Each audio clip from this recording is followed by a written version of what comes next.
This short video shows you how to use the indicator Cover of Native Perennials when using Checking for Change, a practical guide to checking whether sites newly managed for conservation are on track to improve. Now, in Cover of Native Perennials, there are two options.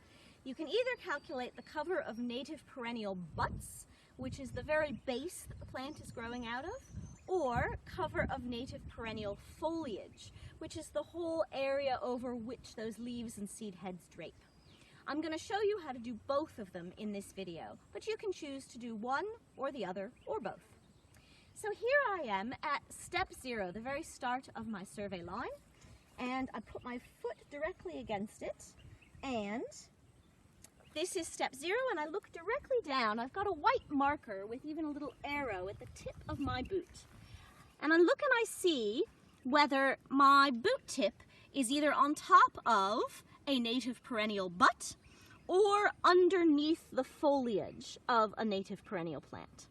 And what you can see is that the tip is actually not on the butt at all, nor is it directly under foliage cover.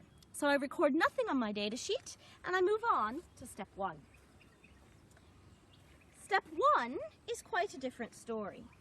So now, the tip of my boot is, actually, is it under? No, directly under the tip of my boot, there is no butt or base of a native perennial plant. But what you can see is I'm right next to this native perennial grass. And you can tell it's perennial because it's got dried dead bits as well as living live plant material, showing that it's been growing for multiple seasons. And if I imagine that all this foliage is actually like a big solid dome, if my foot is underneath that dome, then yes, there is native perennial foliage cover at this spot. So on my data sheet, if I were trying to calculate cover of native perennial butts, and I'm here at step 1, there is no butt underneath the tip of my toe, so I don't mark anything there. But if I were calculating cover of native perennials foliage, then yes, there is foliage cover over the top of my boot. And so I put a tick mark. And then I move on to my next step.